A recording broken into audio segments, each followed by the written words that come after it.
Nation cannibale d'une religion profane. C'est un livre que j'ai vraiment attendu. J'avais lu ces livres précédents et j'étais impatiente de lire le suivant. Et j'ai dû attendre 7 ans quand même. Alors, de quoi traite le livre ici? Il parle de dérives politiques et économiques, mais d'une manière très amusante. C'est satirique, c'est burlesque, mais ça révèle beaucoup de vérités sur la manipulation médiatique, sur la corruption, la violence structurelle. Ça dénonce l'exploitation sexuelle, l'exploitation des minéraux, l'exploitation des corps, que ce soit dans le travail, en tant que réservoir d'organes, des choses comme ça. C'est un livre vraiment très très fort. Et le cannibalisme dont on parle dans le livre, bon, c'est une métaphore politique. C'est le peuple qui est dévoré par ses dirigeants et par l'idéologie néocoloniale.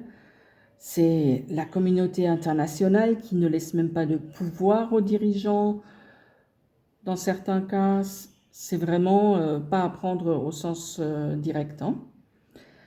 En tout cas, j'ai aussi beaucoup adoré dans ce roman qu'il y a beaucoup de personnes réelles qui figurent, des personnes comme des plasticiens, des auteurs.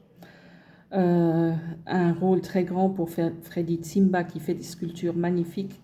J'avais une fois vu une expo de lui au musée de Tervuren, c'était fantastique.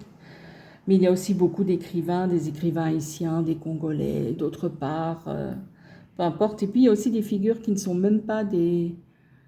Oui, c'est pas des figures romanesques, c'est pas des figures réelles, c'est des figures en fait abstraites. Même la mort joue son rôle là-dedans. Et d'une manière assez amusante d'ailleurs. En tout cas, c'est un livre que j'ai envie de relire dès que j'ai terminé de le lire en fait. Tellement que c'était chouette la lecture et j'ai beaucoup ri. C'est vraiment quelque chose que je vous recommande